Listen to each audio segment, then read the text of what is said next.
Welcome to the Good Games Podcast, episode 161. This is a show where we talk about video games and game-related things. My name is Frank from Palmanso, and I'm your host. And as always, I'm joined by the co-host, Alex Nunez. What's up, man? Not much, man. Another week. We back at it. Yeah, and as you can kind of tell with the way we're starting things off, that we had a very special guest this week. And this guest goes by the name of Bryan Newton. And upon hearing that name, most people wouldn't know who he is or what he's done. But this guy is a television animation storyboard artist and director of animation. Mm-hmm. And and he's actually directed several episodes of some very popular shows that you might know of. One of those is Teen Titans Go, which is still currently on Cartoon Network, and he's directed some episodes of a little known show called Rick and Morty. Holy shit. Which, if you haven't watched that show by now, go watch it because it's amazing. And through happenstance, I wound up running into him at BlurredCon, and we just started talking, and we found that we had a lot in common, like video games, for example. And I timidly asked him if he wanted to come on the show to talk some more, and he said, sure. I said, what? And he said, sure. And I said, okay, great. I'll let you know what's going on in details. And then I said to myself, what do I do now? I did it. I tricked him. Now what? Now what? No, but honestly, he was fantastic and a really nice guy and really great to talk to. And you wouldn't think he was like famous because he's a normal down-to-earth dude just like all of us. And we geeked out about everything in this episode. As you will hear, we were kind of random. Yeah, but it was great. I had a great time. What'd you think, man? I thought it was awesome, man. Just being able to like geek out, unfettered, no restrictions. It was great. He was even tolerant of all your like wrong opinions of the Spider-Man movie. And wrong opinions? Nope, not wrong. I did like the movie. I just didn't love the movie. Mm-hmm. But well, yeah, you'll hear more about that. Exactly. You'll hear more about that later. But yeah, awesome. So let's just get started with the episode. But before we do, we're just going to remind you to visit innercitygeeks.com, which is your one-stop shop for everything geek related. And while you're there, just click on that Amazon banner and buy stuff because it helps us all out. Listen and subscribe to our shows, follow us on social media, and leave a review about the show wherever you can. And we will have all of the pertinent information for you to check out Bryan and his work in the show notes. So enjoy the episode. Good games, everybody. And this is the Good Games Podcast, episode 161 with Bryan Newton.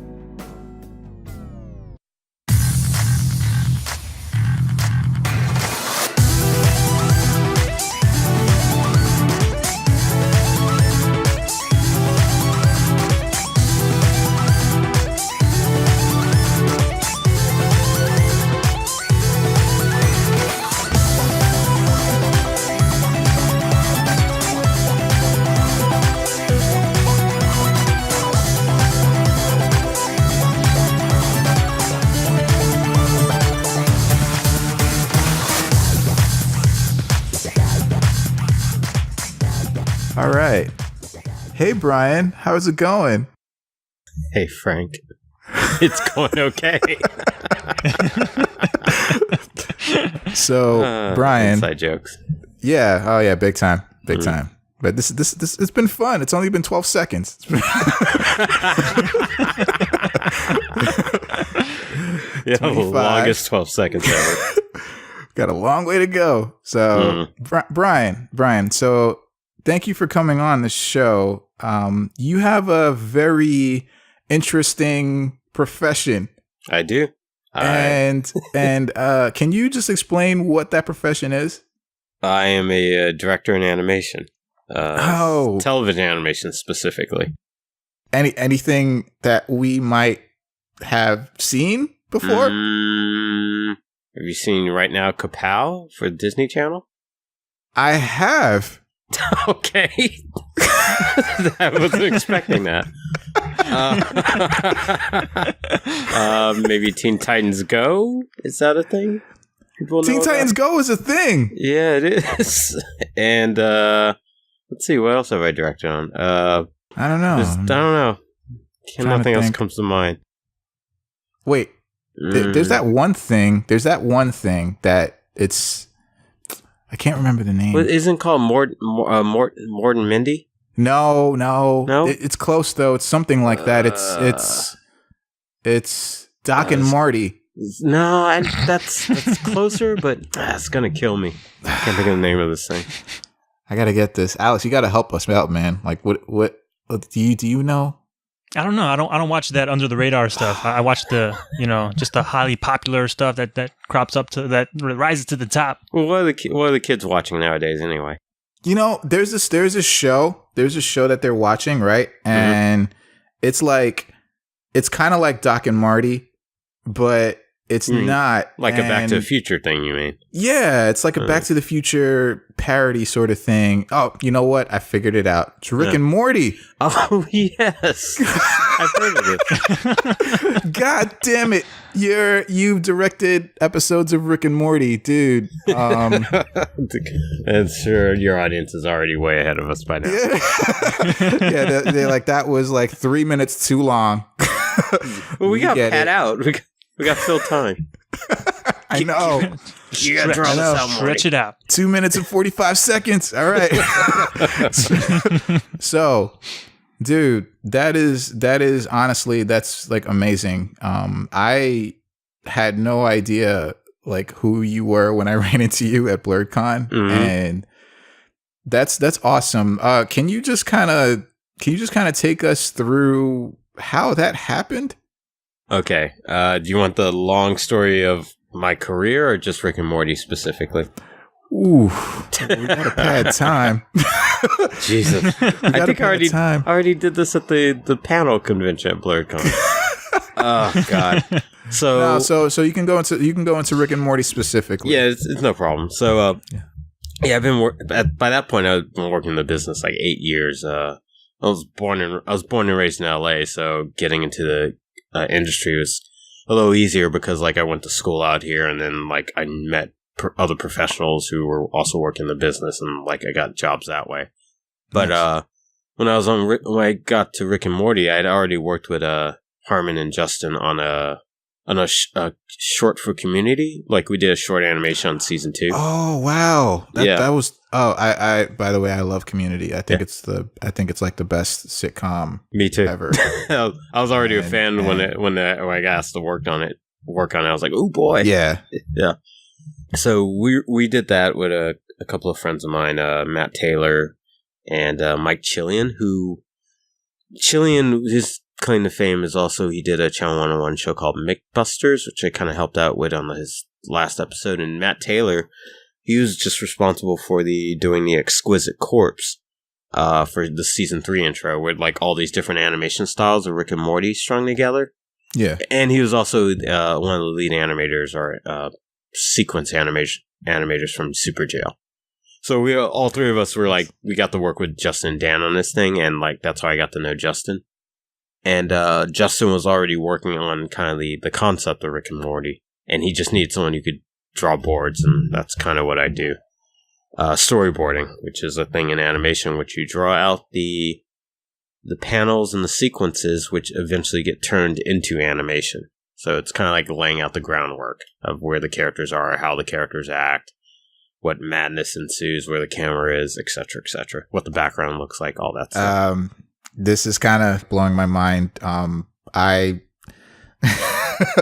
not trying to freak out, but like I just gotta say I love Rick and Morty. Like I know that there are a lot of listeners that also love the show to death. The show is genius. Like, and I know a lot of it is the writing and the show running, but like the animation as well is just awesome to me. Like I have a question about one of the episodes that you directed, but we'll get to that. Okay.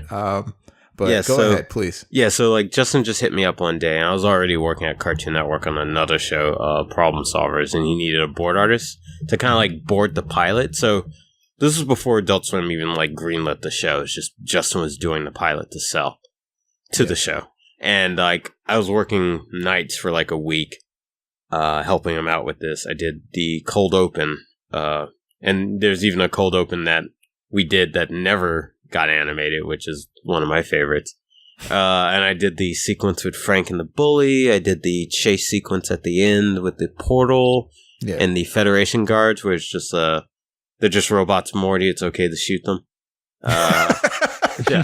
So all that business was like stuff I initially did on the pilot. Then when we got the official pickup, Justin hired me and Mike Chillian back. Chillian and I were like working on the character designs for Rick and Morty, and then I was doing mainly storyboards, and then Chillian was doing mainly props and characters.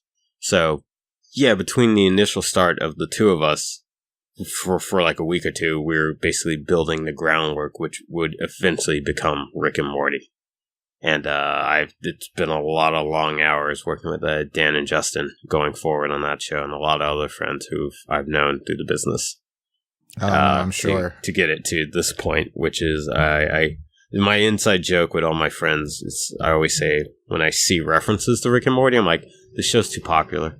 I'll go into Hot Topic now and I'll see like sequences from episodes I bordered on. I'm like, this is unreal. Like there's a few Simpsons veterans on the show now. Like at the time, like it was just like me and like a couple other people in the business. But now it's like I'm working with like Wes Archer, who's like been on the Simpsons since the Tracy Ullman show. And I asked him, I'm like, is this what it was like when the Simpsons got popular? And he just kind of like nods and goes, yeah. I'm like, this is surreal, dude. It kind of is surreal, man, and it's kind of surreal that you're here, talking to the little people. No, it's we're all little people because the universe is a mighty big place, and we're all really puny. It is. Yeah, we actually kind of had a discussion about this at another time, but that's a discussion for another time, because it's just that the size of the Earth compared to like the size of like Jupiter is crazy. It's like crazy, but yeah, because you can fit like 16 Earths in Jupiter, right? Yeah, man. Yeah. It's like there's like 8 billion of us on this planet, but imagine that the size of Jupiter, that you can times that by 15. That is insane. Yeah, you know. That's insane. And then you think of the size of the sun compared to all the planets. It's just like I can't do it. I can't do it. But it's like our source of light, and it feels like it's super far away. But then when you get closer, it's like it's gigantic. Yeah. Earth is really small, and so are we. Yeah. But you're doing really good things. You're doing really good things now. I gotta ask before we just continue about Rick and Morty, man, because I want to talk about Rick and Morty so much, but. So the episode 60 Minutes that you directed, from your perspective, was that like hell to animate? Because it might have been hell to animate. I didn't get to animate it. Oh, okay. I got to draw a lot of it though. Yeah. There were just so many sequences with like different scenarios. They think they thought up of like something close to like 50 different scenarios. And the TV universe that they had, the TV with unlimited channels, unlimited programs and stuff. And it's just like there were so many different ideas just flying at you. And I'm just like, that has got to have been like one of the most challenging things, I think. It was one of the most unorthodox episodes I've ever had to like work on in my life. So normally in the life, normally in television, it's like you get a script. You go off, there's sometimes designs, and you go off the designs and scripts, and you kind of build the episode. It's kind of like sandboxing it. It's like, all right, I got this environment, these characters, they say these lines, and sometimes you have an audio on top of that. With this, all we had was the audio, specifically for those bits. Oh my God. So when you're listening to it, you're kind of crafting what you think it is in your head. So specifically for bits like Fake Doors, Two Brothers, and what's the other one? Turbulent Juice. Yeah. So those we had no concept, and Justin was just kind of like, do whatever you want. For other ones like Strawberry Smiggles was like a little more specific. Like you could hear, and it's like, all right, this is a Trix commercial. Yeah, it's gone like a Charms commercial. Yeah, it's gone completely awry, and like you can visualize that a little easier.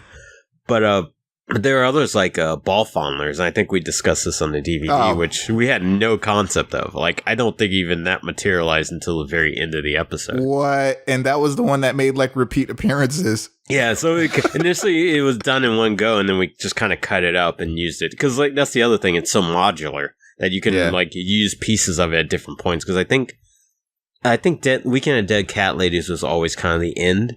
but like Gazorp Field got moved around quite frequently.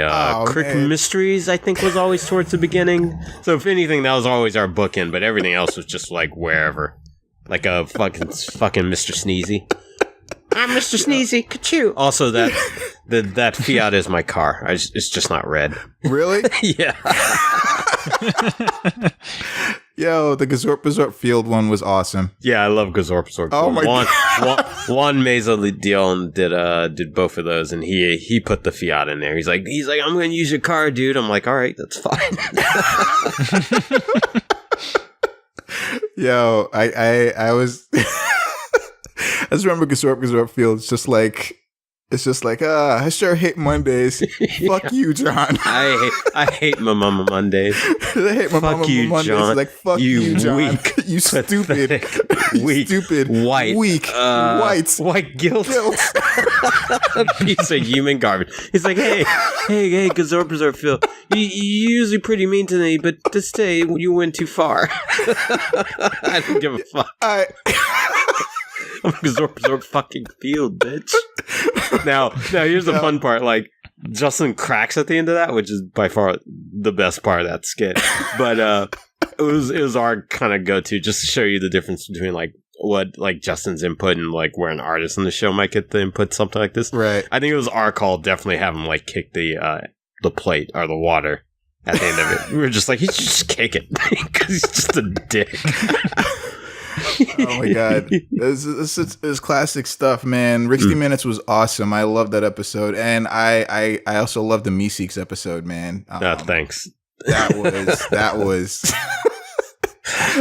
absolutely ridiculous. I mean, oh my god, yeah, everything about it was ridiculous, and also I think like I would think it was pretty hard to like put together because there were just so many characters on the screen at the same time. Like, that one, you're actually kind of right on that. It wasn't the hardest episode of the season because, like, Rick's Potion 99 was a beast of a fucking episode. Yeah, but that must have been. Yeah, Meeseeks was a difficult episode for our crew only because, like, with the Rick Minutes, we were just having fun. But like when Meeseeks, we were like. Some things got changed in the script later. Like, I initially took upon myself most of the Giant World stuff.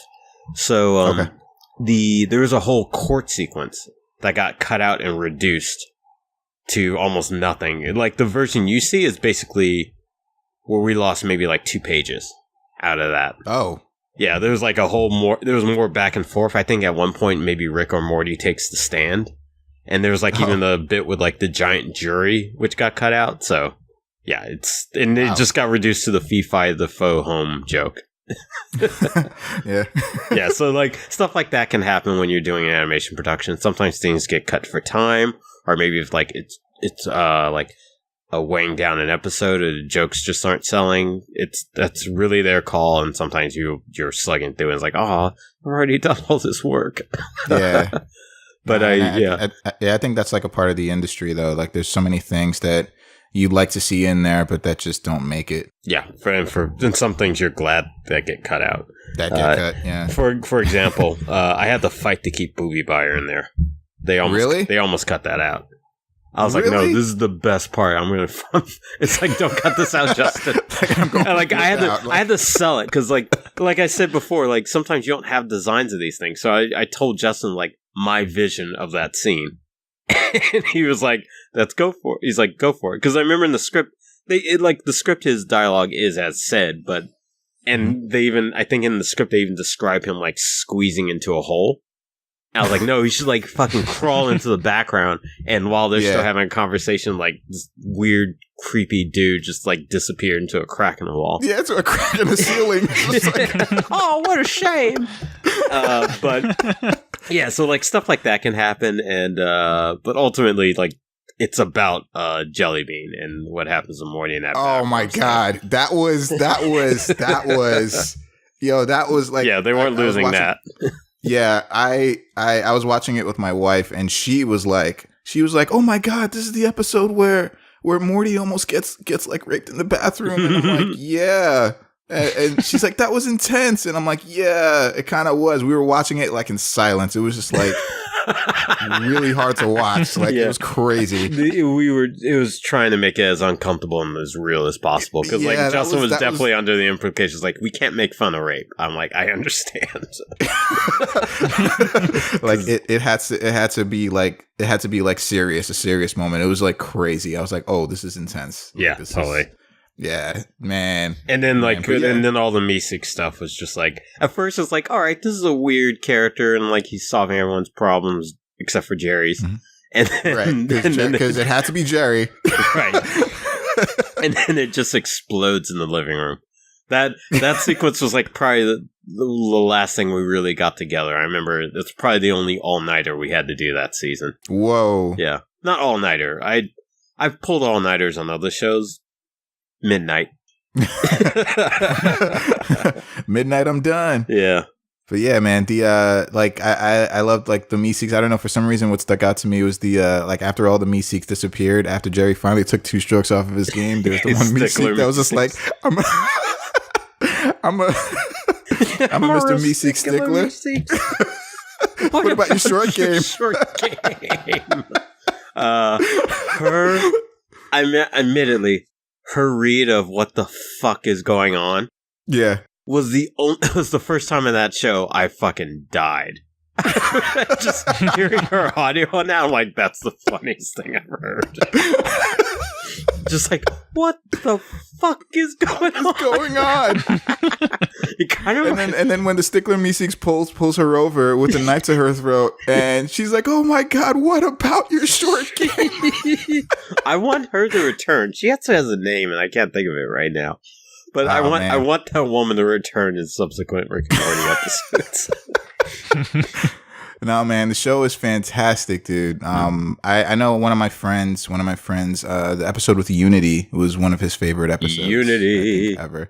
Unity. Like that concept was so cool. Like she's like everything on the planet, you know, like it's like it's awesome. Really high end. Like we've seen other stuff like that from like Star Trek or even like Doctor Who and things of that nature, but like in a cartoon show where they just like really go for all the implications that has, like literally like you're fucking a planet.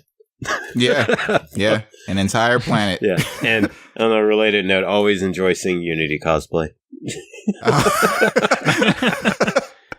Man, but yeah, man, I this is amazing. This is almost like unreal, like that you're like here talking to us right now. But the reason why like you're here because you like games too, right? I mean, who doesn't?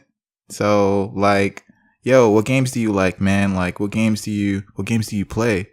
Yeah, I'm playing right now I got like every system most people can think of, except for Xbone. I don't have an Xbone yet, but I want one. Why is that? I just don't have it yet. I had a 360, and then I was like, I'll get PS4 this round. I kind of go back and forth. Like, okay. Like if PlayStation, like I didn't get a PS3 until like maybe like 3 years ago. Okay. Yeah. But right now I'm playing some Overwatch. Splatoon 2 just came out. A buddy of mine this afternoon reminded me of Fortnite, and I kind of want to get my hands on that because Left 4 Dead's the shit. I'm surprised that thing like finally came out. Yeah. I mean, it was in development for what, 2 years, and they even like did they kickstart that, or was it just kind of like fan hype was kind of? I don't know that it was kickstarted, but like Epic had shown that off or like announced it. I want to say maybe like 4 or 5 years ago or something like crazy like that. Yeah. And it's like almost around the same time they were initially started saying, "Oh, we're going to do Gears of War 4." I'm like, "Oh, really?" Yeah. I was like, I didn't really ask for that. I thought it was like a nice, solid little trilogy. Just end it there.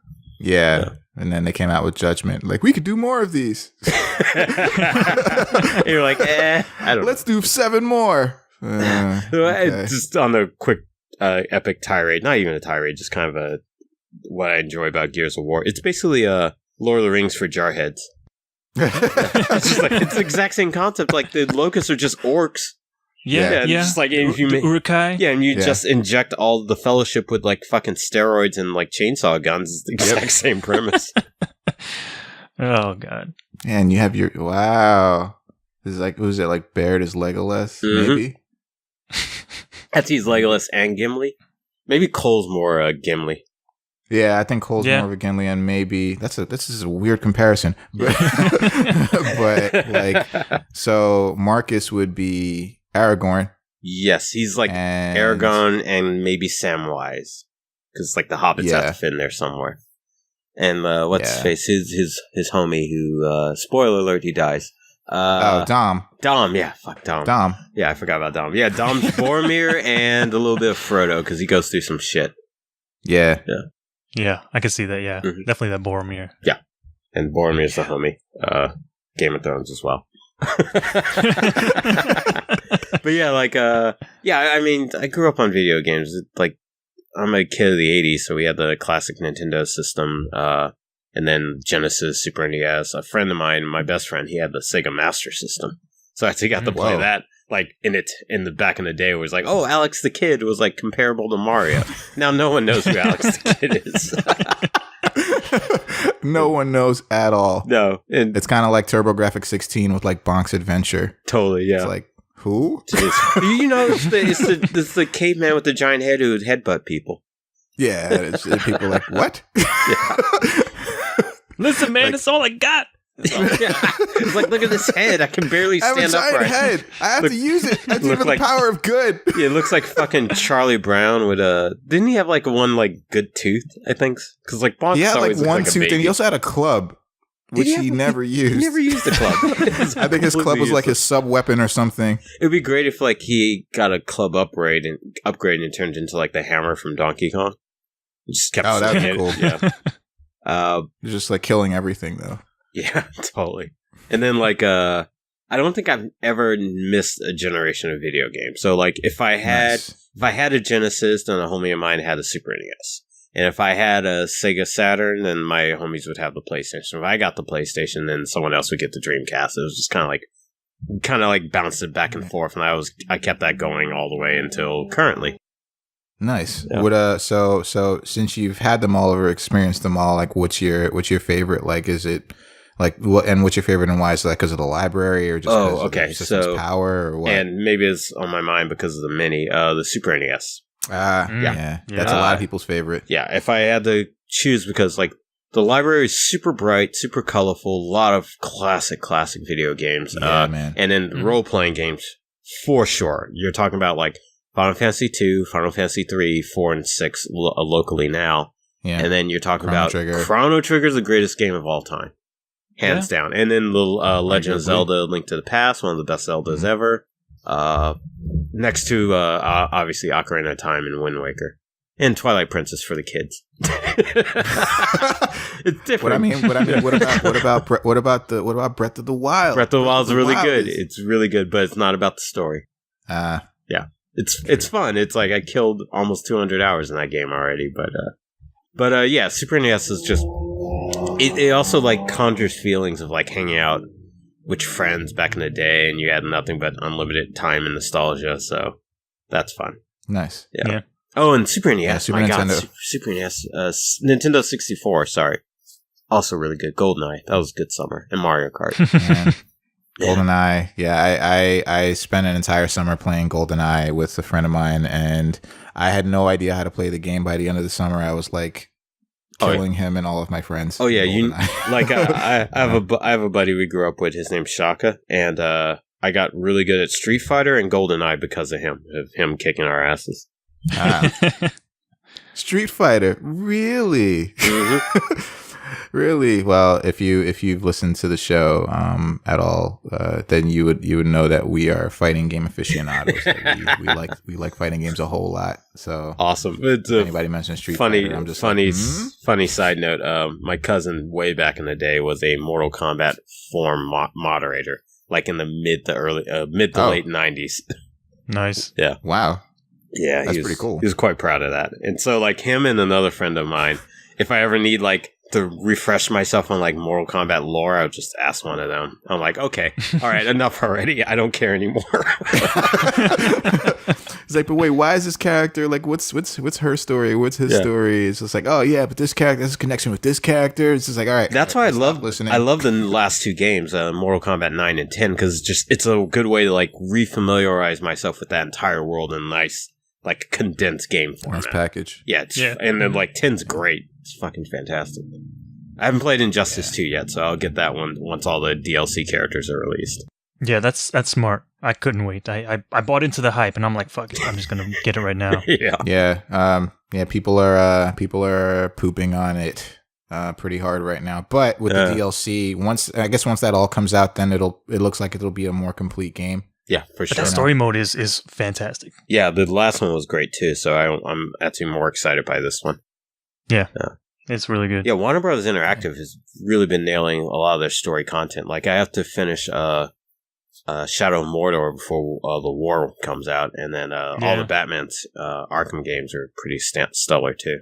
Yeah, the Arkham games stand out for sure. Mm-hmm. So you're kind of touching on a little topic that I think we're both interested in. So did you? I feel like I have to talk to you about this because this is something that we were talking about at BlurredCon, sort of. But did you see Spider-Man: Homecoming? Yes, I saw Homecoming. It was really good. What'd you think? You didn't like it? Oh my god! All right, here we're gonna do this. Go. All right, let's do this. Spider-Man superfan. Let's go. Prepare for the next 30 minutes of of arguing and crying and yelling and shouting. And no, it's okay. It's all right. I'm right. So just we'll suss that out right now. So we'll it's see. Okay. You don't have to cry about that. We'll see about that. So I didn't love it. Mm-hmm. I liked it enough. But it took me seeing it twice to actually like it. The first time I was just hypercritical of it. They did a lot of things to me. They didn't put a lot of things in there, but they also did a lot of good things. And I think the first time I was just being hypercritical. The second time I was watching it more to enjoy it. Yeah, I have a theory on why that might be, and you may agree with this. What's that? I think they sold the movie wrong. I think they should have sold it as a comedy. Interesting. Yeah, because all the advertisement make it seem like a really dramatic, hyper action. Like, even Iron Man's featured very prominently in the advertising. He's only in like 3 scenes. Spoiler. but like, if they sold it as like a comedy with Spider-Man involved, it felt more like an Edgar Wright movie than like a traditional Spider-Man or even superhero movie. It definitely had more comedic tone to it than like a drama. Like that's true. Yeah, that's true. And like immediately after watching it, it reminded me of, because it's a series of errors. Like Spider-Man, Peter Parker is constantly failing, which is a kind of a theme in the comics. But did you ever see Ghost Protocol, Mission Impossible? Yeah, Brad Bird. Yeah, same thing in that movie. All their gear fails. Yeah, everything. And then in this movie, in Spider-Man: Homecoming, Parker always fails. I know. Yeah, that's true. I mean, and you know, they're saying like, oh, he's young, he's a Spider-Man that's just starting out, and I'm like, all right, but you know, don't you think that he just have a better grasp of like the powers that he's been using for right now? Like, and okay, and don't get me wrong, I liked the Spider-Man suit, but did they? To me, them putting a like an OS in his suit was an excuse for them not to put spider sense in the movie. There, I said it. There was no spider sense in the movie, so they needed a freaking computer system in his suit to act as his spider sense, or as a substitute for his spider sense. There, I said it. Maybe. Well, how could you not put spider sense in a movie with Spider-Man? It's his most important power. Yeah, well, maybe he doesn't realize he has spider sense yet. Okay, that's like a good point. Yeah, because it's like a thing, like he just is able to avoid and kind of like sense danger, but it's more like he doesn't. It's not an intuitive thing he's associating with his power, but more like just like, oh, that looks dangerous, or there's something behind me, or like something doesn't feel right. I noticed. Okay, here's a quick, maybe a side spoiler. Did you guys see the Comic-Con Infinity War trailer? I did. Okay. Do you notice that one scene with Spider-Man was hair rising? Yes. Okay. Maybe that's the spider sense? Maybe that's spider sense. Yeah. But I mean, come on. You had an opportunity to put it in the movies featuring you're right. Spider-Man. They don't do it. Why would you put it in? But, I mean, you know, they could be like, oh, the danger is so great. Maybe that's when he realizes he has spider sense. Cool. But the thing about Spider-Man is, right, the reason why his spider sense is his most important power is because that's how he discovers he has powers in the first place. The first power that activates with Spider-Man is his spider sense. Right. When he almost gets hit by the car, when he's walking down the street after getting bit by the spider sense activates, he jumps onto the wall instinctively. Yes. And then the movie, the Sam Raimi movie, was the incident with like Flash Thompson trying to hit him. Was about to hit him in the back of the head or something, and spider sense activates and he moves. Right. That was a really cool scene. It's his most important power. There's so many things to the spider sense that they haven't really like touched on, because it's basically a low grade precognition. It's low grade precognition, and they really need to understand that it's essential to the character. They can't just omit it and then have him have a fucking like a suit that does everything for him and say, "Oh yeah, that's just as good." No. No, it's not. So I'll butt against the idea that it's essential to his character, but I agree with you that it did not seem to be prominent or featured in the movie. Like they don't even mention it, and like not until talking to you now that I even realized it wasn't in the movie. I was like, oh yeah, he totally didn't talk about or do any spider sense thingy. But like, but I also didn't notice, so I don't even think that was a big deal. Like I didn't notice at all. Yeah, it felt like they did a lot of that in the movie. They didn't like flat out just say like, oh hey, this is how the spider powers work. They don't verbally make a mention of that. Like it's all kind of like implied there. Like you already know everything about Spider-Man. Right. You don't have to like go over the it doesn't say whole origin story. The movie never said he didn't have spider sense. Yeah. We can just assume they're just not visualizing it the same way we're used to seeing it or have ever seen it. That's what I did. I kind of implied like, okay, he's got it. He's kind of avoiding certain stuff. I don't know. I just saw the movie the one time, but me too. I need to see it again. I didn't really. It didn't really stick out to me that he didn't have spider sense. It seemed like he had it. They just didn't, do the whole like visual effects and stuff like that. And in a way, if you're like, you're upset about the suit kind of replacing the spider sense thing. To me, it's the same. It's the same argument we had back when Sam Raimi decided not to do web shooters. Web shooters instead of organic webbing. Right. Which I'm like, that's fine for narrative just to get your audience through the story. Yeah. As opposed to dragging them down with extraneous details that they may not need to know. And if anything, the fact that they don't say he doesn't have spider sense to me is all the more, it's actually a more powerful narrative structure. Because, like, we know Spider-Man has spider senses. Mm-hmm. Your audience who's a fan of Spider-Man can also know that. But your audience who doesn't give a shit about any of that doesn't need to know that. But it's okay, I hear you. See, I'm right. Both of you. No.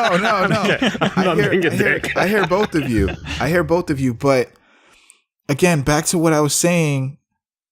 All right, you guys were like, "Oh, we know it. Maybe he has it. Maybe they just didn't need to explain that he has it." But Peter Parker, like you said before, Brian, that he was messing up left and right. Like he was getting like hit by things that he would never get hit by as Spider-Man. Oh, all right. I'll use this example, and that's not entirely true. So I have a few Spider-Man comics growing up, and I love like most of the animated series. When he falls into the container from when like the Vulture's like robbing that semi truck, he falls into the container, he jumps up and hits his head and knocks himself out. Right. That is totally a Spider-Man move. I have comics where very similar things happen to him all the time because that's not a danger. He was a danger to himself. There was no external danger coming at him. Yeah. No, but that's not how spider sense works. Right, for spider sense works only for things that are dangerous to him. If he's a danger to himself, he's a danger to himself. Exactly. If he's clumsy, if he's a klutz, he's a danger to himself. That's fine. Spider sense won't activate. Right. But like that. But here's an example where he may even had it in this movie, the elevator sequence in the Washington Monument. He knew that thing was giving. And now you can say, like, okay, maybe it's the physics or the sound or whatever. But he reacted quickly enough to save it. Wait, which part of that sequence? So, because Karen was guiding him the whole way. Was she like time. Spider-Man? Oh, the suit was guiding him? The suit. Yeah. The suit was guiding him the whole time. Okay. All right. You're right. She was the one telling him like the structure is giving out. She was the one telling him that you have to approach the monument at this angle, at this many feet. She was the one that was telling him that you have this much time before the elevator will collapse. You're right. The elevator shaft will collapse. That definitely was the case. You're correct. I forgot about that. So like, but Spider Sense wouldn't kick in if the elevator is about to give out if he's not in the elevator. No, Spider Sense would kick in. It would if he was in the elevator. Okay. It would, but Spider it wouldn't Sense tell him would how to kick get in. into the monument. Right. It wouldn't like literally hold his hand to tell him like where he needs to go, but his Spider Sense would react enough that reflexively, instinctively, that he would almost find the best approach or the fastest approach to get to the elevator. Like that's. Yes, you're right. That could be, but it would also have to be in service of like if like the tower is coming down on top of him and he needed to escape super quick. That's how his Spider Sense would work in that scenario to give him like a path. But like if other people are in danger, his Spider Sense doesn't work off of that, does it? His Spider Sense doesn't work off of that, but his Spider Sense works like the closer when the elevator was collapsing, right, and he was on the monument trying to climb it as fast as he possibly could. Mm-hmm. The closer he would get to the elevator itself, the more his Spider Sense would like start buzzing. It'll be like a small buzzing, then it would just increase in intensity the closer he got to the elevator. Mm-hmm. So maybe not at first, maybe when he was on the ground. You know, it would be like people would say like, "Oh, the elevator is falling," right? Or whatever, and then he'd kick in the action. My friends are up there, and then he'd get on the monument. He'd start crawling up the wall, like shooting up the wall, and that's when his Spider Sense would start going off. Yeah, because he's in a closer proximity to the danger than anything. Well, here's this. So you're right. That was the case. The suit was kind of guiding him, helping in that scenario. But the whole Vulture battle at the end of the movie, he had no suit. No super suit telling him what to do. So he was still able to avoid and like manage danger and avoid all that catastrophe on his own. So maybe he does still have the spider suit. And that might go into the Tony Stark discussion he had where he's like, if you need the suit, then you shouldn't be doing this. Yeah. And apparently he doesn't need... If you're nothing without the suit, then you shouldn't have it. Right. So he doesn't need the suit. We've discovered to that point. All right. So I got an argument for that, right? Okay. So he's been Spider-Man for however long of a time, right? He's under a year, maybe. Yeah, like a few months, I would say, like at minimum. So he's been Spider-Man for a little bit. Instinctively, he has these reflexes. He got these reflexes, these natural reflexes from the spider bite or whatever. He can do amazing feats of agility, but that is just that. That is just him being able to naturally, avoid these things by like, flipping out of the way or jumping or moving, or having a better area, having a better like vision coverage, I guess, when he, where he can extra spider eyes. Not so much extra spider eyes, but he's more aware of just what's around him by like, because he's pretty much in danger a lot of the time. Always attributed that to his heightened senses, which I consider also the Spidey sense. The his jumping away. Yeah. So his reflexes though are tied directly to his spider sense. Right. Like that's like, so he was still getting hit by things. Yeah, the Vulture was still his able spider to sense never made, even in the comics, never made him completely invulnerable to harm. Not invulnerable. No, there were attacks. Of course, there were attacks that he could not avoid. Right. There were attacks that he just could not avoid. Like there's pumpkin bombs, for example. Yeah, always got him. Are certain bullets if he's distracted. But that's the thing about Spider Sense, though. With his Spider Sense, he can dodge a bullet in the dark. That's the thing. Yeah. He can dodge a bullet in the dark. He can dodge a bullet in the dark if he can dodge a bullet from a gun that he can't see. But no one says that this Spider-Man can't dodge a bullet in the dark. Yeah. But he's getting tagged. He's getting tagged by less. Who cares? That to me suggests that he's been tagged by less before. It's just a matter of like his conditions. Like, is he distracted? Is something else on his mind? Is he being weighed down by anything? Is he tired or exasperated? Did he run out of web fluid at the last minute? Stuff like that always gets Spider-Man the upper hand on Spider-Man. That's what makes him interesting. That's what makes it compelling. As opposed to a hero who avoids everything all the time. That's boring. But that's Spider-Man most of the time. Yeah, but I think you're also looking at it from a modern context of a Spider-Man who's at the height of his game. Classic Spider-Man was getting fucked up constantly. He was. I'm talking like the 60s and the 70s era and even like early 80s stuff. Like Dr. Octopus like made a fool of him. Yeah. Like in the 60s. Quite frequently. Literally just hung him up by all of his limbs and just smacked him around, like literally. Yeah, because like Steve Ditko and Stan Lee's kind of take on Spider-Man is he's an average Joe hero. Right. Yeah. So part of that's why he's not people Superman. can relate to him. Yeah. Yeah. God, Superman. Yeah, I know. Fucking Superman.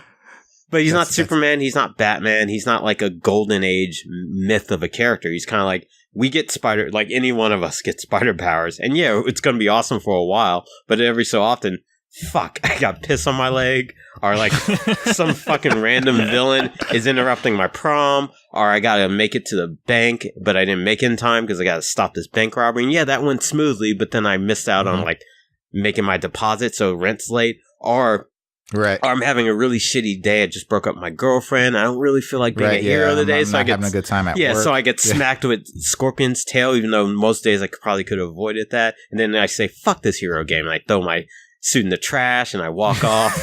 That's like every 10 issues. Yeah. Which might happen with this Spider-Man. Maybe, if not his next movie, but maybe a subsequent movie. I could see that. Because that's always another like Spider-Man trope.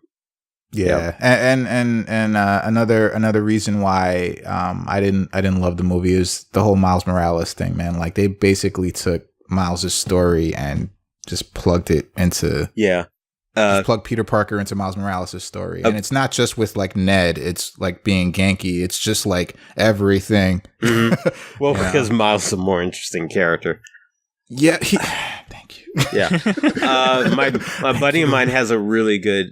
Like, my friend MC, he's a white guy, but he has a really good kind of, like, codifying behind what Peter Parker should really be about as far as Spider-Man goes, especially in a modern context. He thinks Peter Parker should have been black. And Tell me more. And based on this is kind of like, if you look at Peter Parker from the 1960s, where he was, like, a lanky teenager, but, like, everyone gave him, like, way too much shit. Yeah. And, like, even when he was dating, like, Gwen Stacy and he started dating Mary Jane. People gave him shit for that. I'm like, what's the problem? If you make that a black guy in the 1960s from Queens, that would be an issue.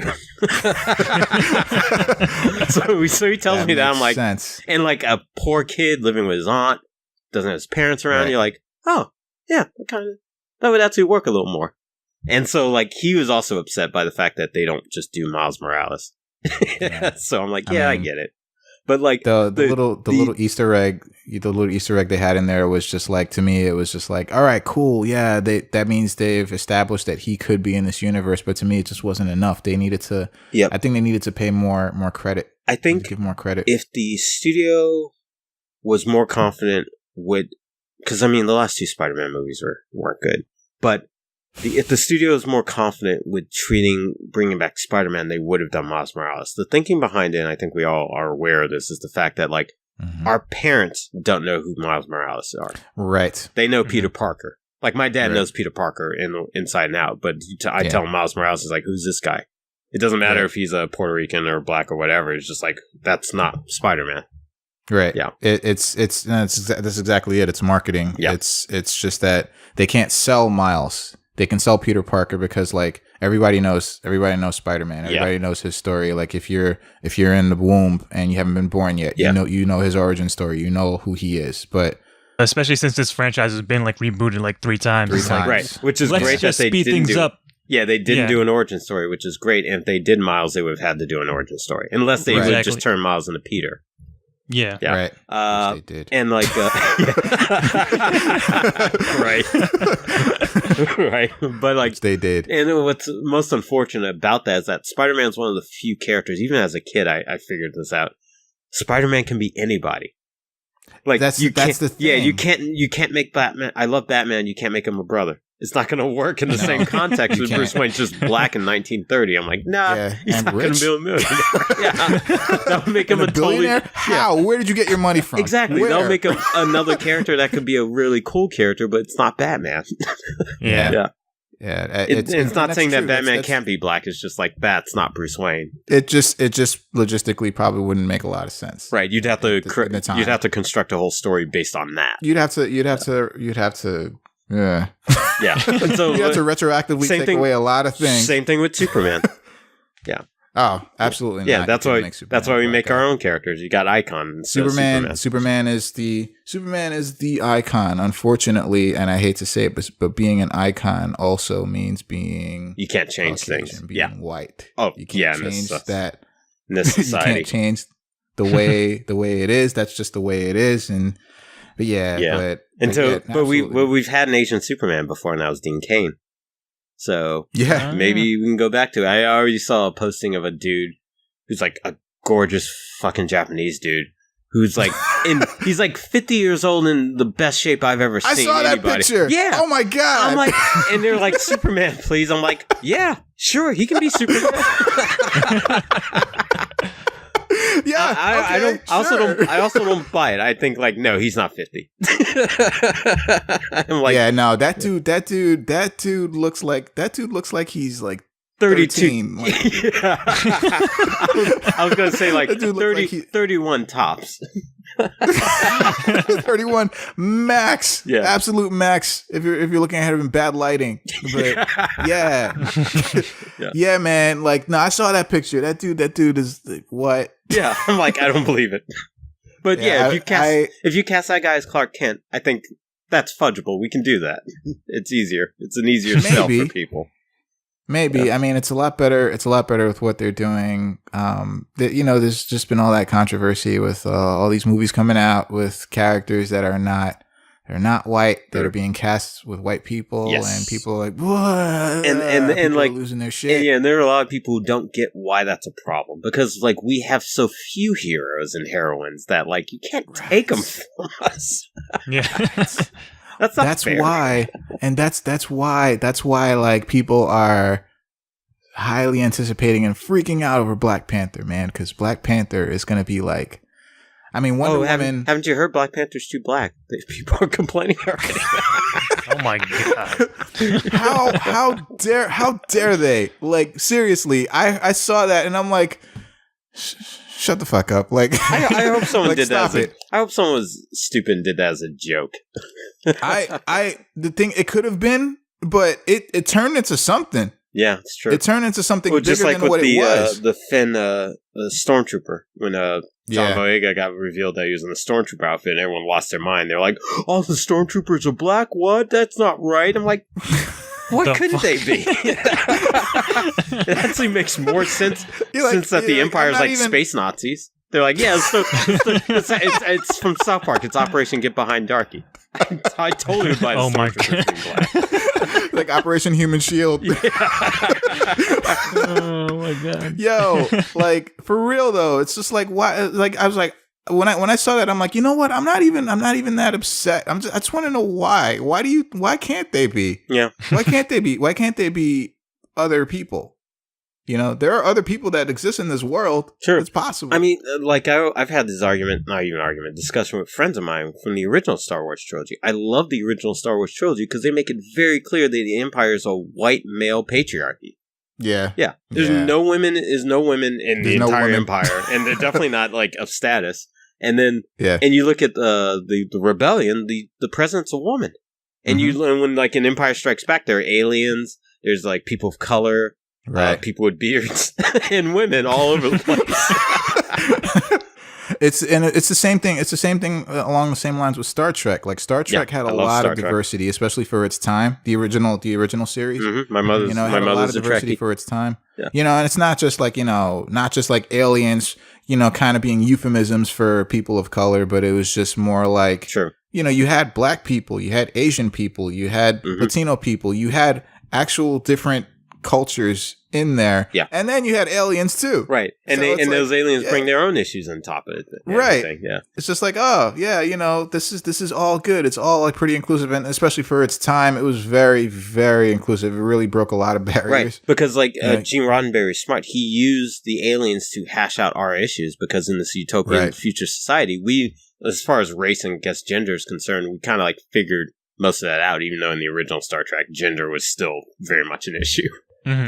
They figured that out by You next. just had Uhura, and that's it. Yeah, but all the women wore skirts and were just kind of Right. there for the men's kind of viewing pleasure. But by Next Generation, they figured that shit out a little more.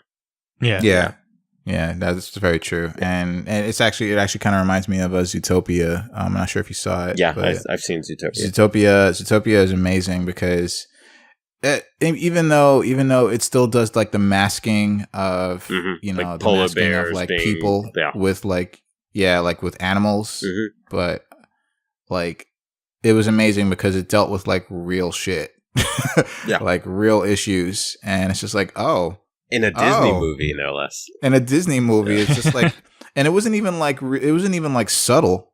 Like at a lot of the time, it was just like right in your face. Yeah, I love I forget the main character's name, the bunny. Oh, I forget. Too. Yeah. But Judy Hopps? Judy Hopps. Thank you. Yeah. So I love her kind of initial impressions about predators and prey and how her old school how she was raised eventually came back into play in a very negative way halfway through the movie. Mm-hmm. Yep. Yeah, I was like, that's great because that's how racism works. It's not on the surface. It's basically the same thing. Yeah. It's basically the same thing, and it's also like I forget was it the jaguar or the cat? It was the cat, the dude at the desk, like the guy. Oh yeah, the kind of like really the plump one. flamboyant. Yeah, he was kind of flamboyant, and it was just like they said something in the movie that like alluded to like him being gay, but it was just like the issue was like, why is that an issue? Like, why is that a problem? Yeah, I kind of do remember that coming through. Yeah, it's like that's not a problem. It's just like, yeah, he is the way he is, and he likes who he is. And it's just like, and I was just like, holy shit, this is the subtext. The subtext of that movie was brilliant, and then the character designs are great, and even like the world that they built was like, I remember walking out of that movie not just like being kind of like enjoyed the subject matter and the maturity that they handled, but also like I want to live in that world. That little world looks fun. I want to go to the treetop area, the rainforest area. Yeah, that was so cool. Yeah. That was so cool that they had like habitats, for the animals. Like, I'm like, that's awesome. It makes sense. Yeah. Yeah, because like it's especially a zoo, but it's not a zoo. Those with animals, like open. An elephant probably wouldn't live in the Arctic. Granted. Right. Yeah. Not that bad. I mean, at least people aren't animals, but yeah, I get it. No, it was so cool. Well, we are animals. This is a really cool idea. It's a really cool idea. Yeah. Oh, speaking of which, so what like when you were growing up, like what like animated TV shows? Batman animated movies, series, Brave Little Toaster. Yes. Oh my god. Batman animated series and what? Brave Little Toaster. The Brave Little Toaster. Yeah. The Brave Little Toaster. Yeah, that movie's Wow. my shit. That movie's my absolute shit. I watched that more times than any other movie I can probably think of. Wow. It's so dark. They say hell and damn like 3 to 4 times in that movie. Whoa. Yeah. There's one point where the radio's quoting Moby Dick when they're like floating in the river and he's poking the vacuum cleaner because he thinks he's like, mighty whale from the depths of hell, I stab at thee. He's like, get. The vacuum cleaner goes, get on, you idiot. Vacuum cleaner voiced by Thurl Ravenclaw, voice of Tony the Tiger. Wow. And that's awesome. John Lovitz and Phil Hartman was the voice of the air conditioning unit. Rest in peace. Rest in peace. Yeah. And it was a great voice cast.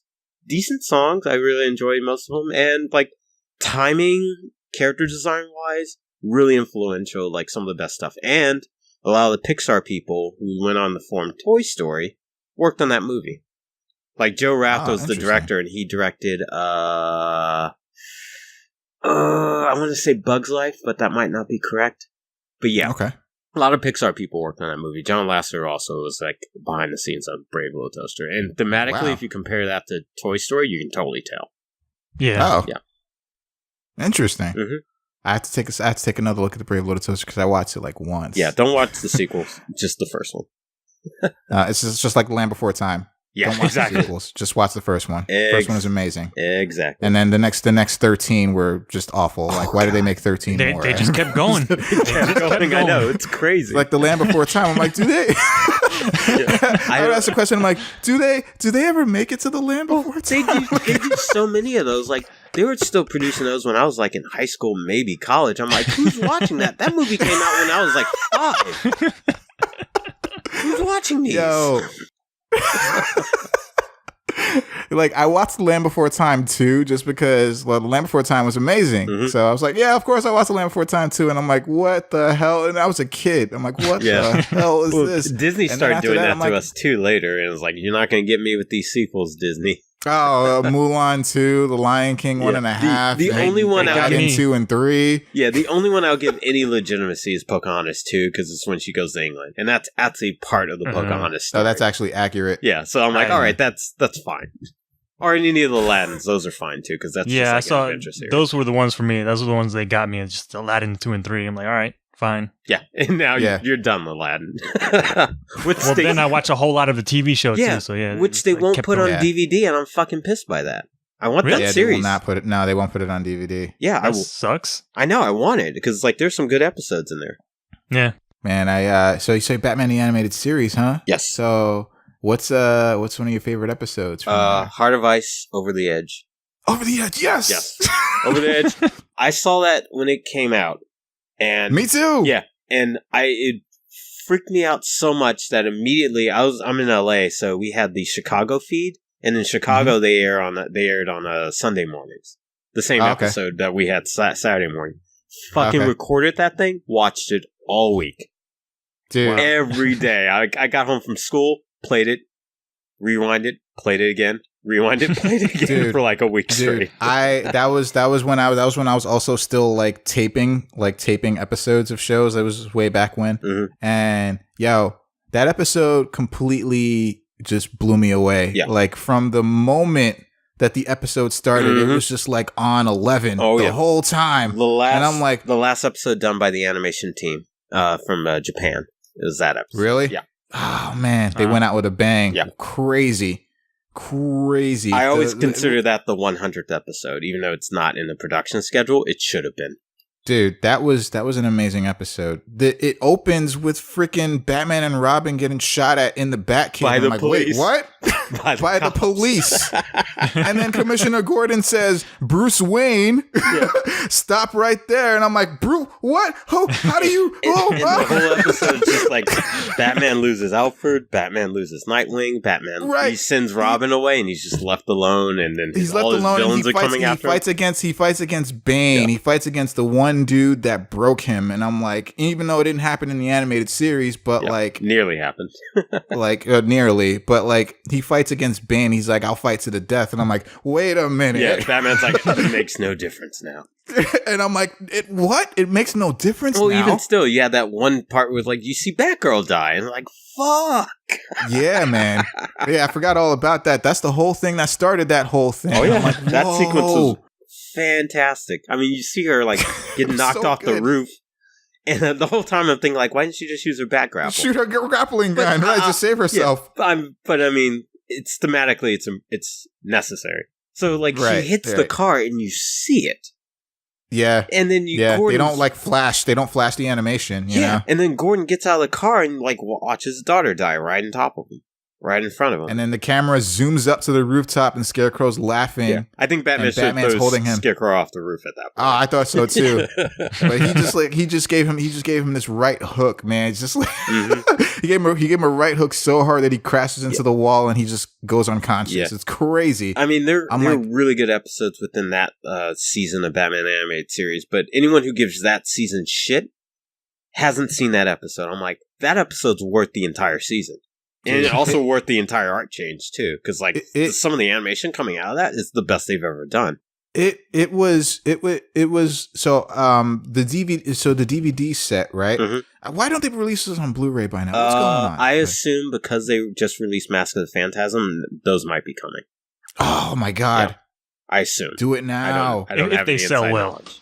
Yeah, I don't have any inside knowledge. I'm sure it will. I'm sure it will. People have been wanting Mask of the Phantasm on Blu-ray forever, but. On the DVD set, like the only writer's commentary, I think Paul Dini wrote that episode. Yeah, probably.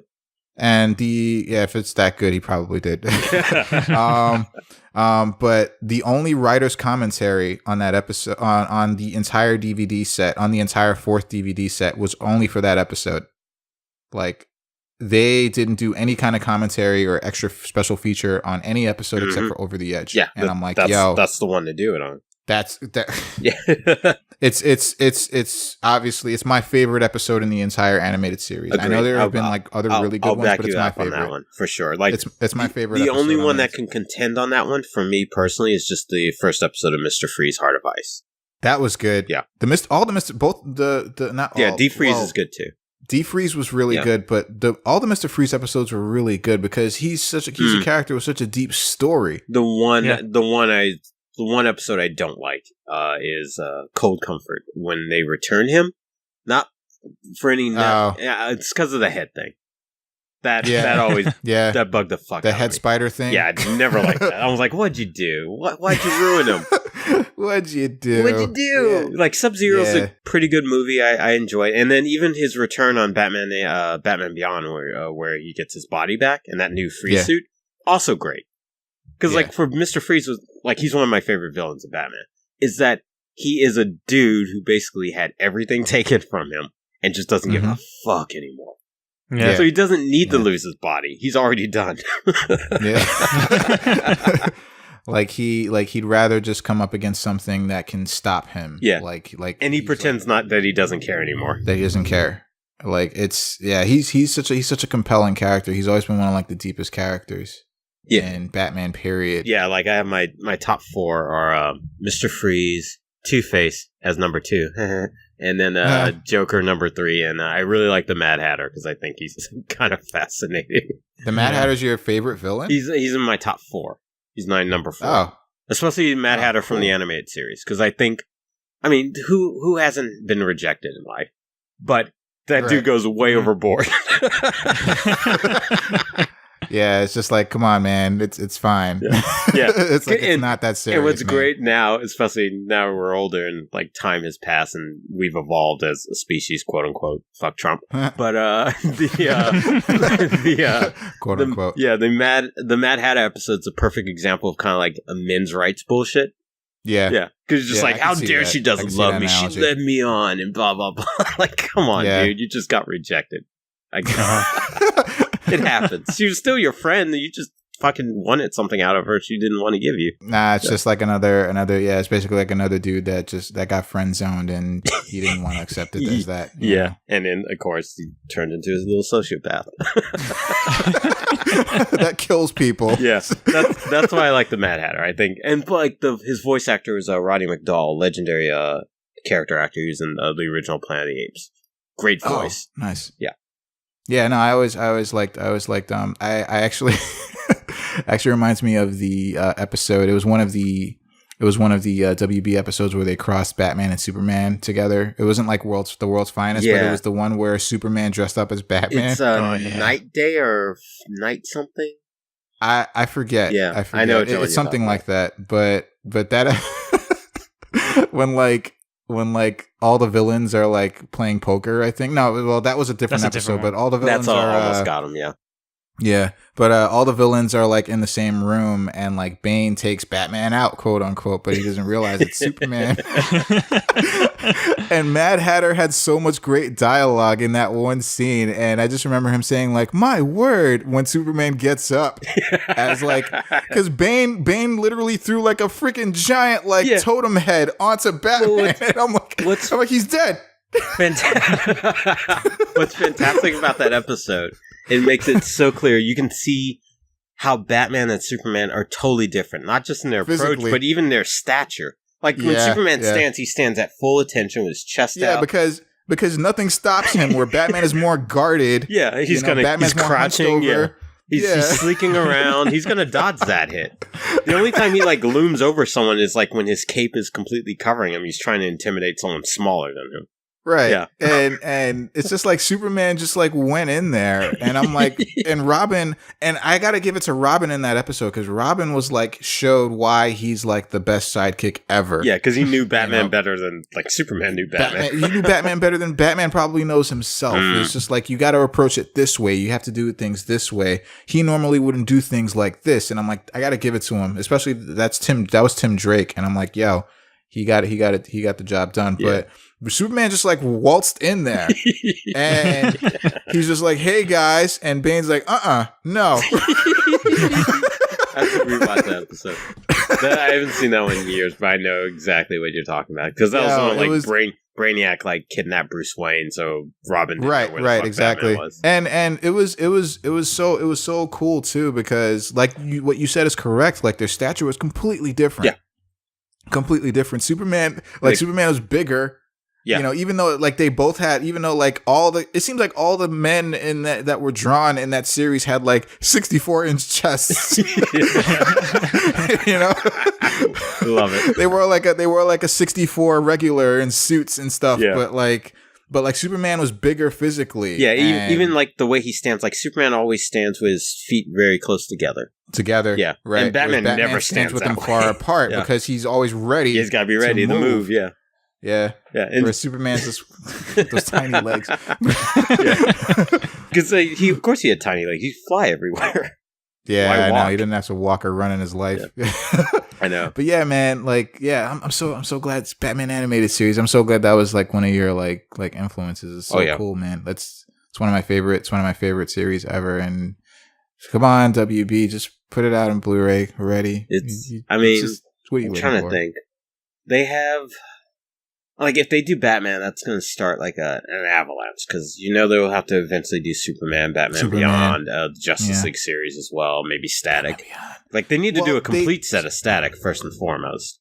So they did, and I'll get back to Static, but they did do a Blu-ray release of Justice League Unlimited. Oh, Unlimited. Yeah. They have a Blu-ray release of Justice League Unlimited, not the first season of Justice League. But they do have one. I have that, and I actually have it. I had a kind of like a period where I was collecting like all of the animated series that I loved that were available on Blu-ray. So I got like the Spectacular Spider-Man that's on Blu-ray. Yeah, I have those.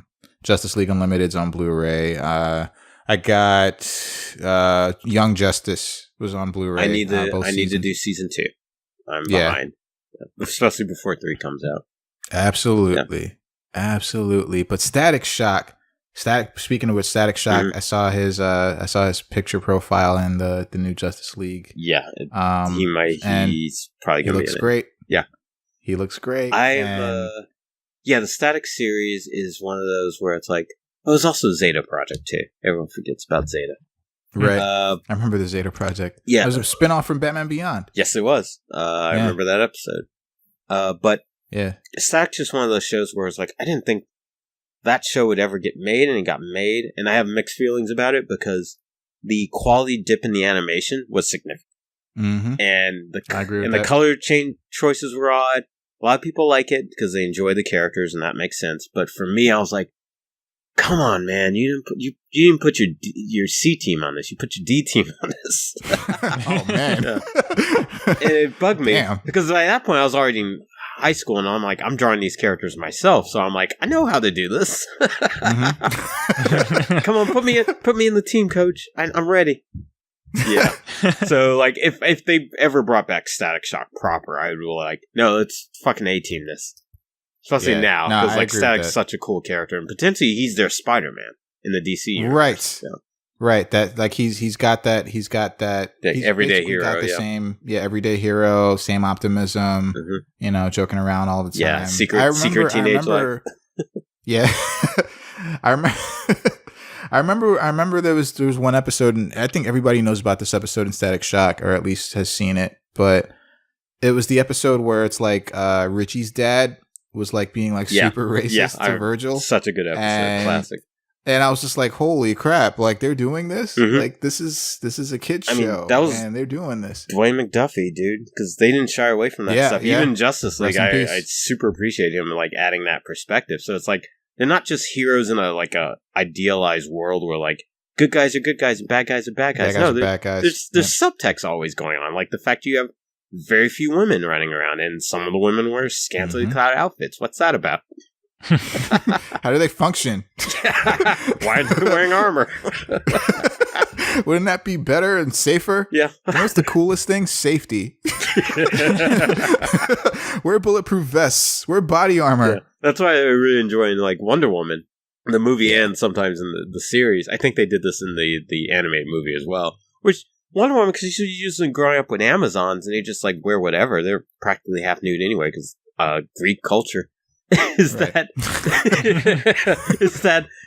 she wears her normal outfit and people are like, what are you doing? It's like, why wouldn't I wear this?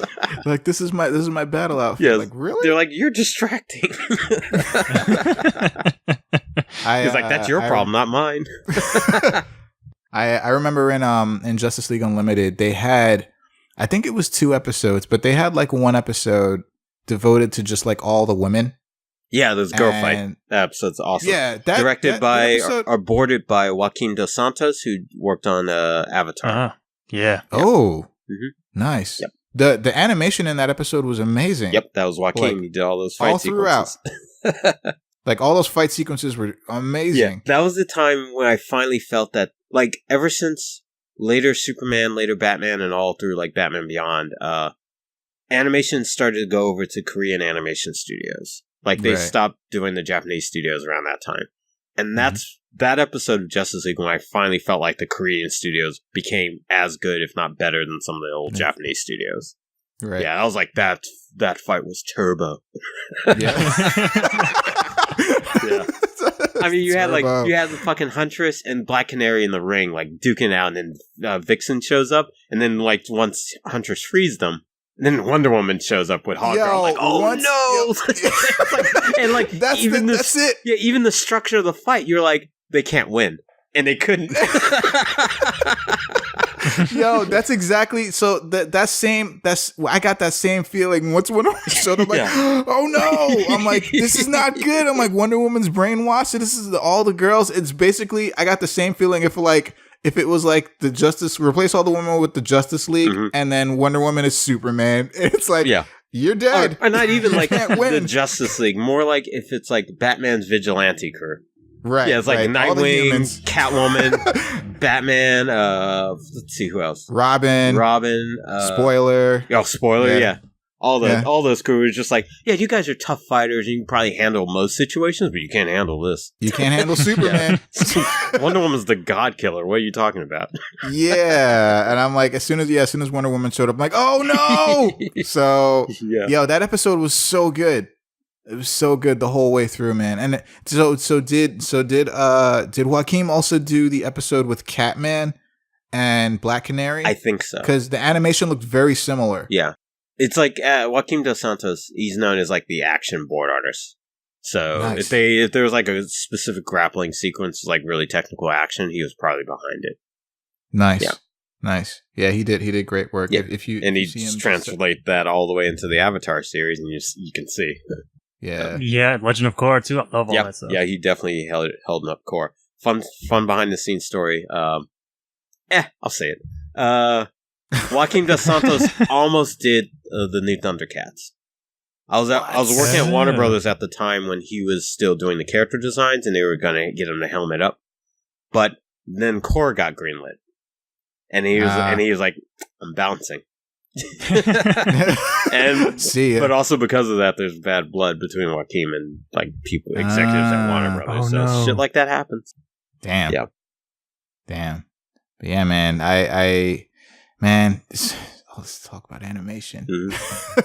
Let's talk about animation. I love it. I could talk forever. Yeah, it's fascinating.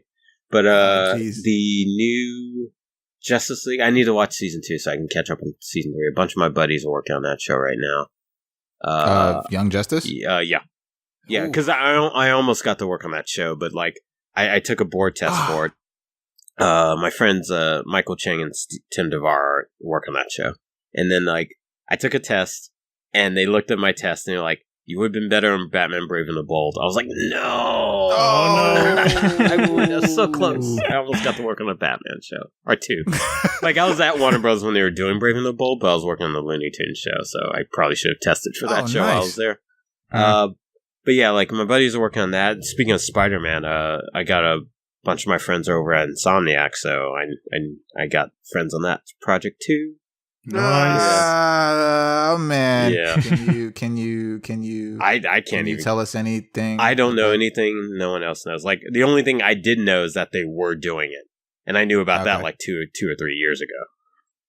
That Spider-Man game looks amazing. Yeah, I know people are. I tell my buddies saying like, "Well, it's an Arkham game." No, and actually, like, hey, it will be partly Arkham because like my friends who are like working on that, we're also big Arkham fans. But it's the same crew who did Sunset Overdrive.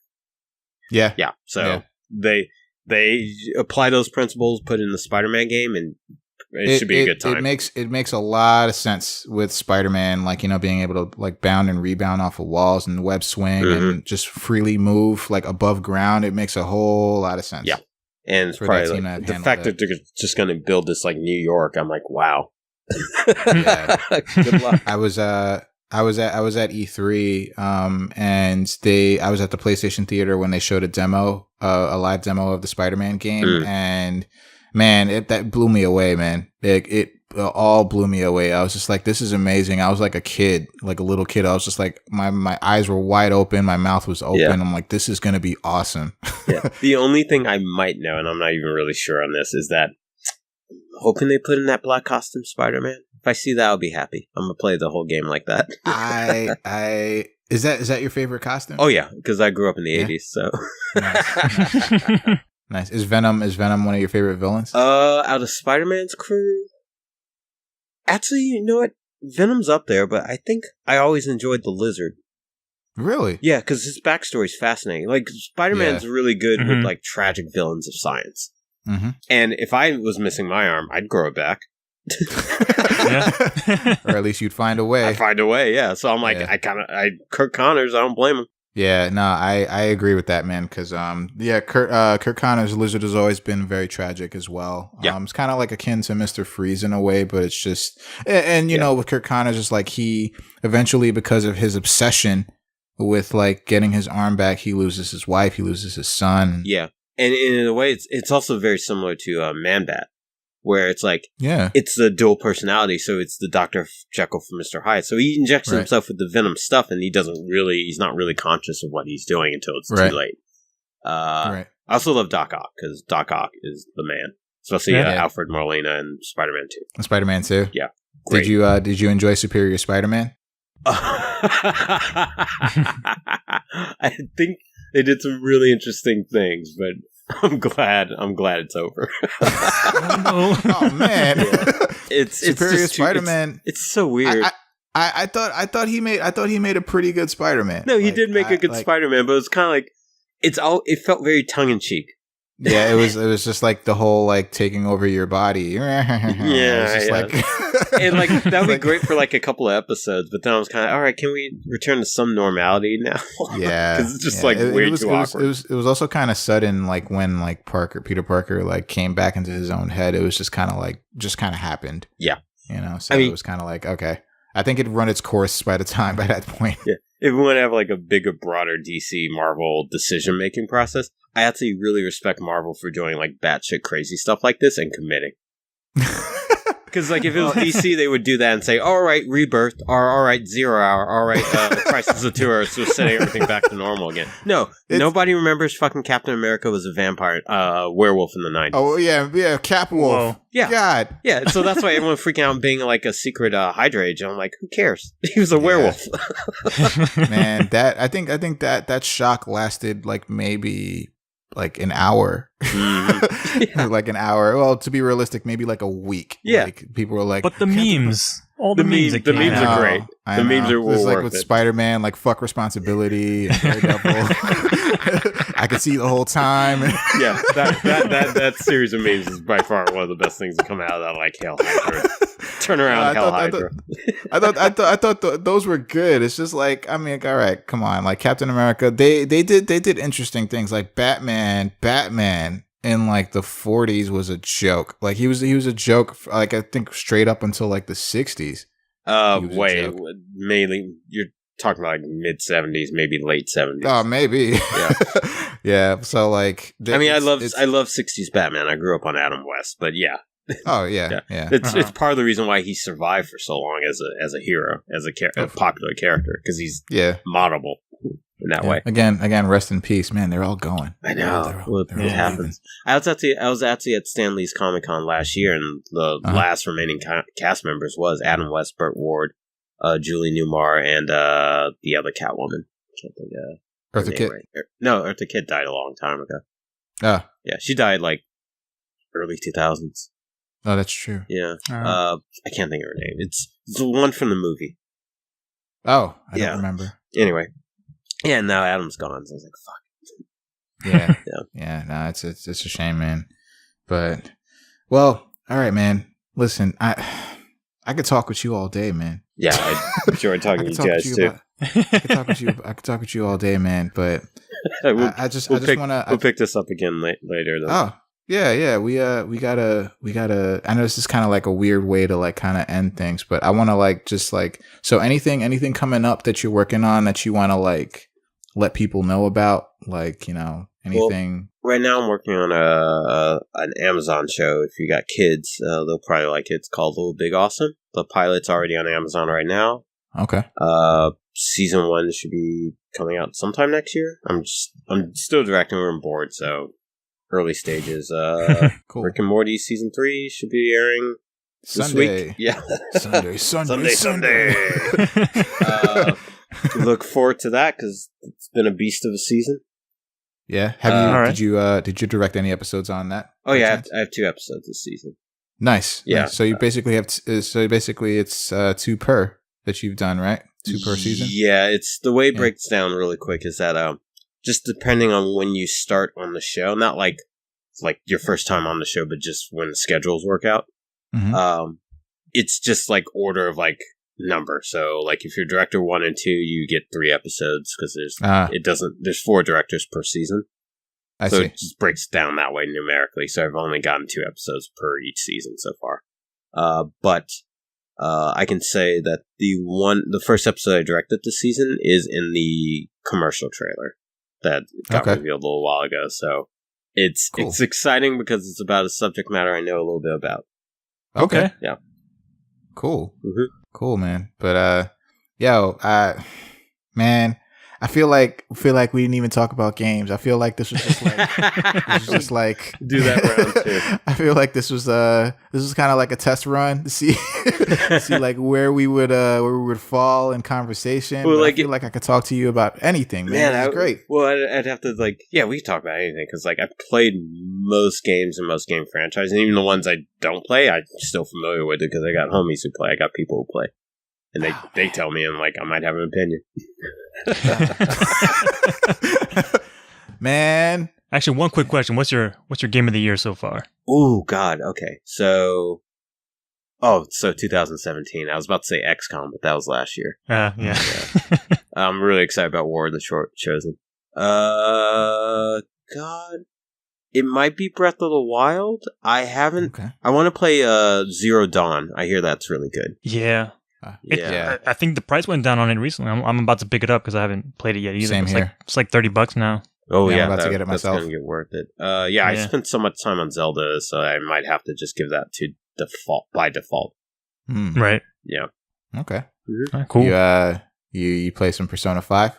A lot of my friends, including my MC who I mentioned before, they all it's funny. Everyone in my peripheral plays Persona. I've never played a Persona game. You never played a Persona game? Never played a Persona. I missed that boat entirely.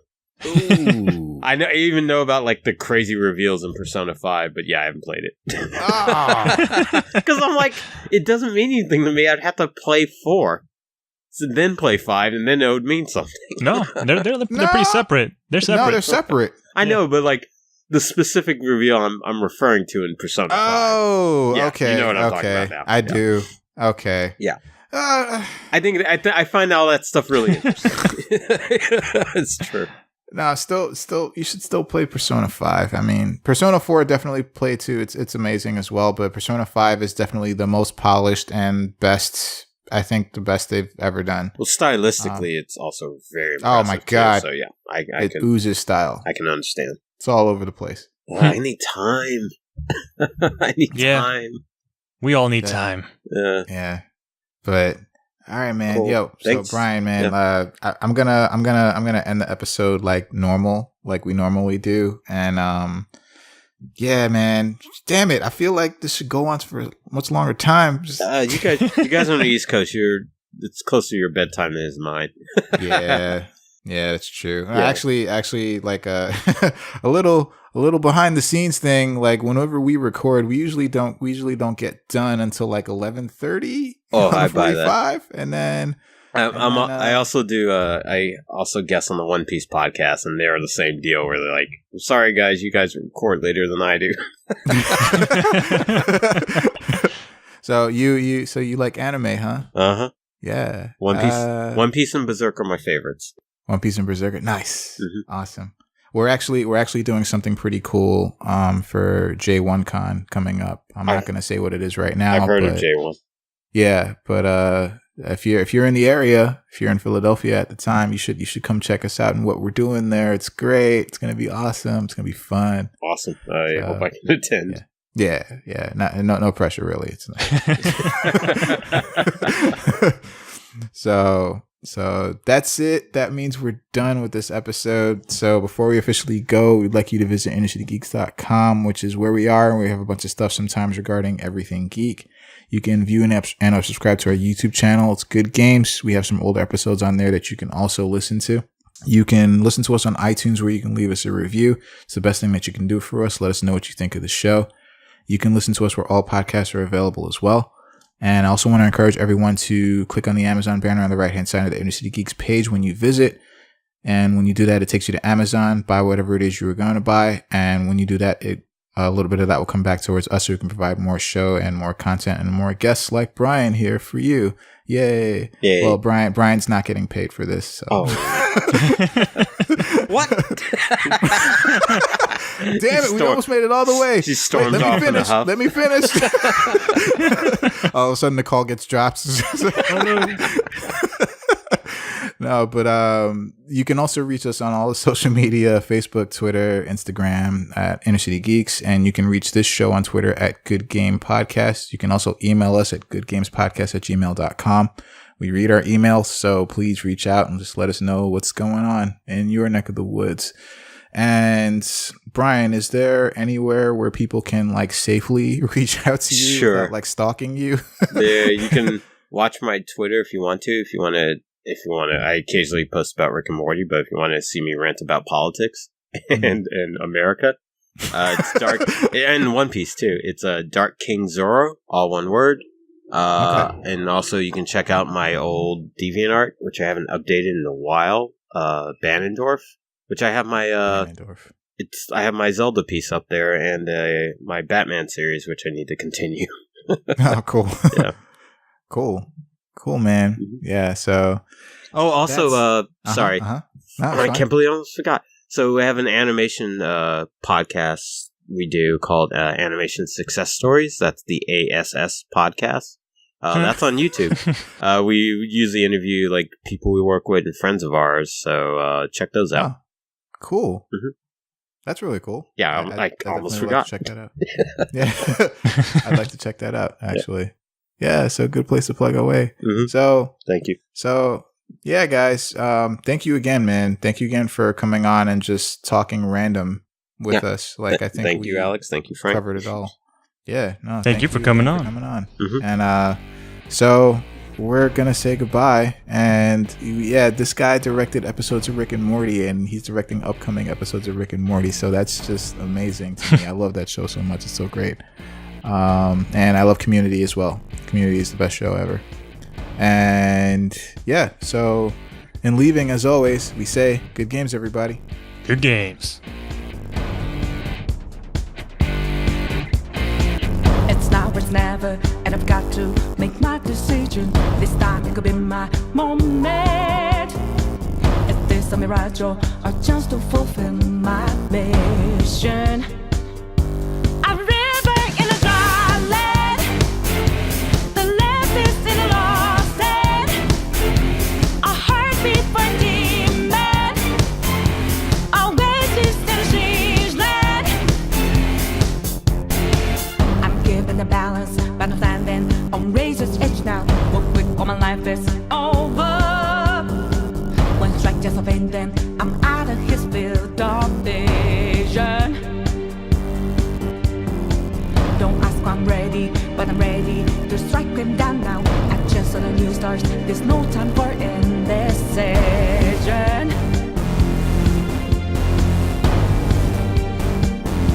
A river in a dry land, the last is in a lost hand. When I hop off new beginnings, burn our feet. Now we need it, a heartbeat for demon, oasis in a strange land. Remind us what we're here for, creating new life, creating rivers in the desert.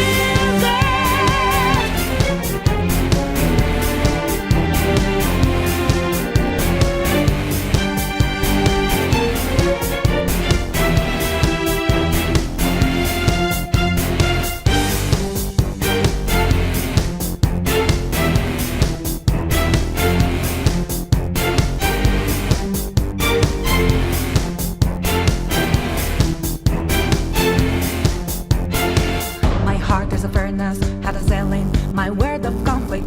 One goes what keeps me going. Take back what I lost to the bosses of greed and fear. Yeah. Don't ask why I'm ready, but I'm ready to take them down now. The time for a new start is constantly drawing nearer. A river in a dry land, the last is in a lost hand. When I hop off new beginnings, burn our feet. Now we need it, a heartbeat for demon, oasis in a strange land. Remind us what we're here for, creating new life, creating rivers in the desert.